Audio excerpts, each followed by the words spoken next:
Hello, entrepreneurs, legacy builders, and just money makers. If all of your money is connected, then all of your resources are limited. If everything you make and everything you have is in one bank account or in one area, then everything you have is limited and can be lost very quickly.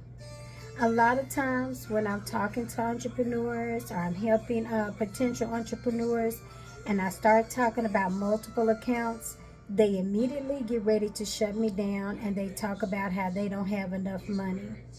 But the thing about it is that when you move money and you start to separate it and you put it in places, the potential for the growth is greater. Because when you don't see it all in one spot, then you do not spend it all. When you limit what you have in that bill account, then you're going to also manage it better because that's all you have to spend.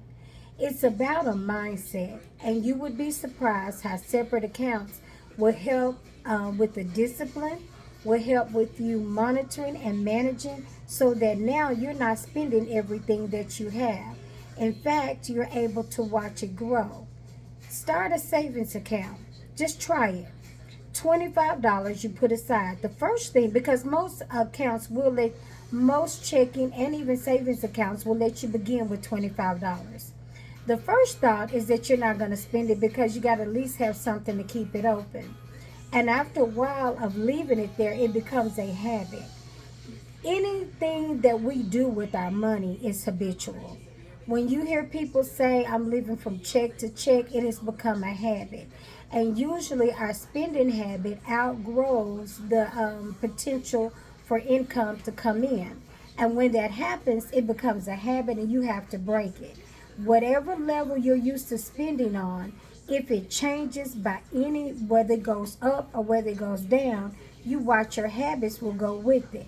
Because habits are things we do without thinking. And when you're used to doing something, then you'll just continue to do it even if it's not conducive anymore.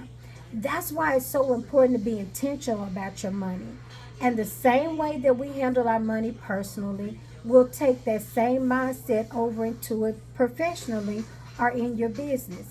You don't just automatically change how you think or get a business mind because you open a business. That's why I'm always talking to you about things that you can change right now, things that affect you right now before you get into business.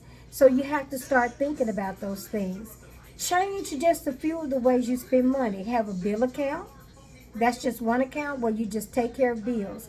Have a separate account if you have streaming services that tend to come out automatically.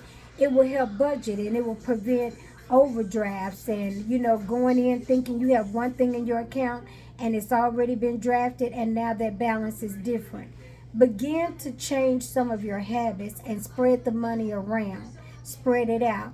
It will allow you to see what you're actually doing and what you're not. One of the other things I always encourage clients to do is to have an entertainment account. We love to do things. We love to go to concerts. We love to go to the movies, go out to eat, go on trips. If you have an account that you set aside just for that, you put money aside, when there's no money in that account, you can't do it. It stops you from messing up your budget, your financial budget, to do something you can't afford to do. It's another way to be able to look at your finances and to manage them effectively. I'm telling you, if all of your money is connected in one bank account, going one place, all of your resources are limited. And you are preventing yourself from going to the next level. And if you are an entrepreneur and you have everything that you make going into that account, and you say, well, I can write it off for bill purposes and I can do this, go check out my video because you're not in business to write things off. It's good to write them off and it's important to be able to know what you can write off. But it's more important to understand why you're in business, and that's to make money. And if you don't make money, writing things off means nothing. Think about it. It's a lot to it. And like I said before in another video, there are levels to money. You need to know what level you're on, be able to take the information you have and tailor it to where you are. Trying to operate on a level to where you are not never benefits anyone. In fact, it's kind of like pretending to be somebody you're not. It doesn't work. And when it comes to money, it won't even last for a season. You won't even be able to start operating on a level to where your income is not. And one of the ways it will grow is to start putting money in places intentionally and using them for those purposes that you set the money aside for. I'm telling you, if all of your money is connected, your resources are limited. It's been your girl, the Queen Bee, giving you the money tips. Give me a call. You need somebody to help you do bookkeeping and to manage your finances.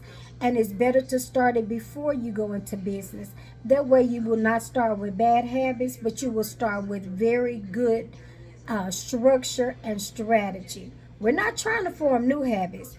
Everything we do in business is intentional, it's strategic, and it's well planned. Bye bye.